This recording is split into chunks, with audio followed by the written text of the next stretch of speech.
Un plaisir de vous retrouver, mesdames, messieurs. Bonjour, les titres du journal. Porter plus haut les idéaux des pères fondateurs du Conseil de l'Entente, c'est l'objectif de la première édition du Forum sur le vivre ensemble. Les 5 pays membres sont représentés. Maladie chronique, le diabète est causé par un manque ou un défaut d'utilisation d'une hormone appelée insuline. Même s'il ne se guérit pas, il peut être traité et contrôlé. Et puis le poisson fumé occupe une place importante dans l'alimentation des Béninois, mais sa consommation présente quelques inconvénients pour la santé.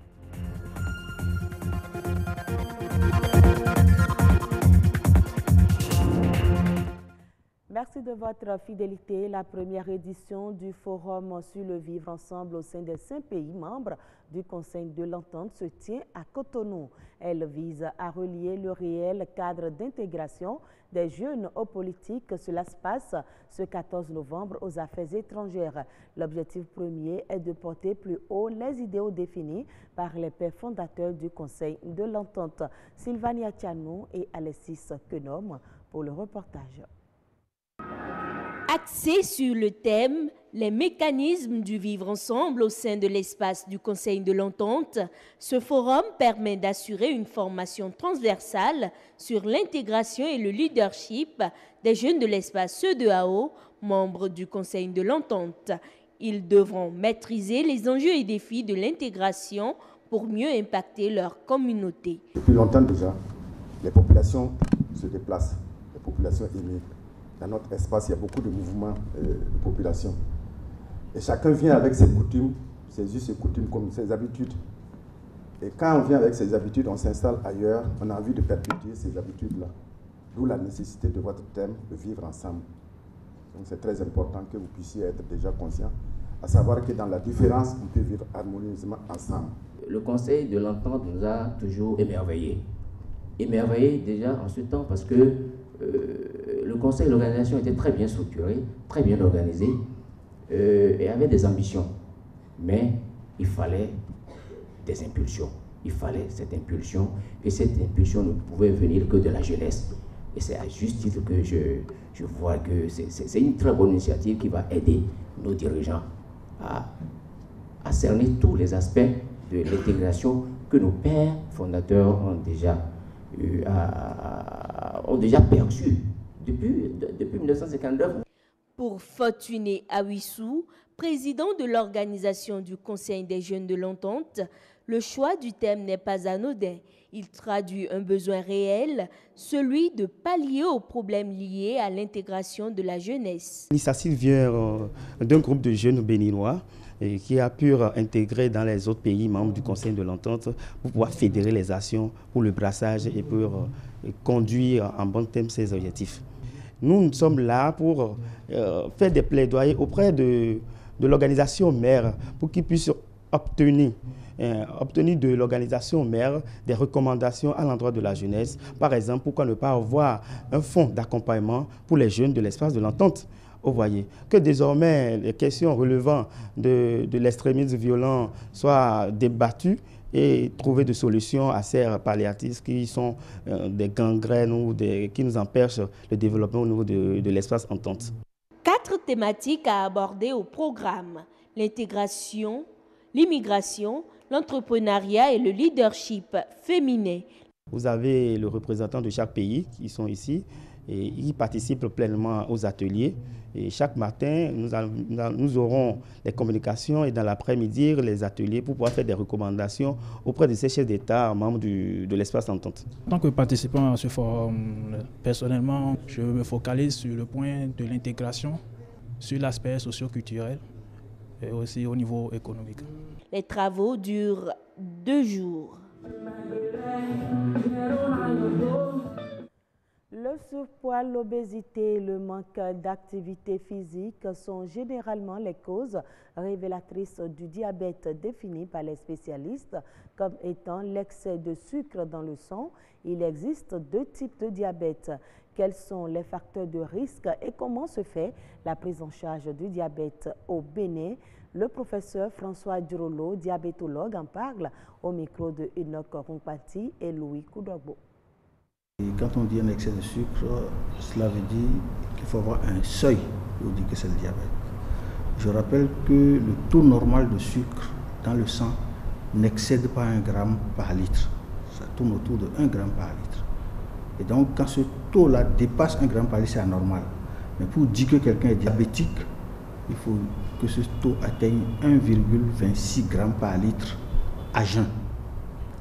C'est l'importance et la progression du diabète du monde qui a fait que la collaboration de certains organismes comme l'OMS, la Fédération internationale du diabète, le Lions Club international ont œuvré pour qu'au niveau des Nations Unies, on choisisse le 14 novembre comme la journée mondiale du diabète. Et donc chaque année, il y a un thème qui est développé. Et cette année, le thème, c'est la famille et le diabète, avec 3 grandes directives. Les 3 grandes directives, c'est découvrir le diabète, c'est prévenir le diabète, et puis prendre soin du diabète. Le diabète peut rester longtemps asymptomatique, c'est-à-dire que sans manifestation. Le premier élément, c'est découvrir le diabète. Découvrir le diabète, c'est se faire dépister. Donc, quand le diabète est installé, quelles sont les manifestations que cela peut avoir? Le sujet peut être fatigué, il peut maigrir, il peut avoir soif tout le temps et il peut faire pipi abondamment. Je peux vous dire que la première enquête nationale sur la fréquence du diabète au Bénin, ça a été menée en 2001. Et c'est 1,1% des Béninois qui sont diabétiques. De ces 1,1% de diabétiques béninois là, il n'y avait que le cas qui était connu diabétique. Les 3 cas ne se savaient pas diabétiques. C'est une surveillance. En 2008, il y a eu une nouvelle enquête et qui a montré qu'en ce moment-là, c'est 2,6% des Béninois qui étaient diabétiques, avec les mêmes observations. Vous voyez la croissance, ça fait plus de 100% d'augmentation. Donc ça augmente beaucoup plus rapidement dans les pays en développement que dans les pays développés. Le poisson fumé, un aliment omniprésent dans les plats et repas au Bénin, apprécié pour sa saveur, sa consommation est ancrée dans les habitudes. Par contre, les conditions de fumage du poisson pourraient avoir des conséquences néfastes sur la santé humaine. Une réalité que bon nombre de consommateurs et les femmes qui s'adonnent à cette activité de fumage de poisson ignorent. Reportage Louis Koudogbo, Richard Dassangbe, présenté par Ulvaeus Balogun. Le poisson fumé est une source vitale d'alimentation et de revenus pour de nombreuses communautés côtières du Bénin. On estime aujourd'hui à 20 voire 30% les prises locales marines et d'eau douce qui sont consommées sous forme de poisson fumé. Un mets qui fait partie du plat quotidien des Béninois. Avec ces poissons fumés que vous voyez, je peux manger tous les repas que je désire. Nous mangeons ces poissons sans gêne. Il est conseillé de manger du poisson fumé. Si tu fumes bien le poisson, manger est un plaisir. Et pourtant, malgré sa saveur, ses bienfaits nutritionnels, son prix compétitif et sa durée de conservation, le poisson fumé représente un vrai problème de santé publique. On consomme tous généralement le poisson fumé et on ne sait pas forcément dans quelles conditions ça a été fait. On ne sait pas. On le voit au bord de la route, on pêche juste le poisson. Au vu de ce qu'on voit ici, je me dis que si le poisson est toujours fumé dans ces conditions, il aura forcément un impact négatif sur notre santé. À Placrodi, de nombreuses femmes s'adonnent au fumage de poisson. Ici, le poisson fumé est obtenu suivant des méthodes peu soucieuses de la préservation de la santé du consommateur et des fumeuses elles-mêmes. Nos yeux sont malades à cause de la fumée et de la chaleur intense. Nous souffrons du rhume et du paludisme.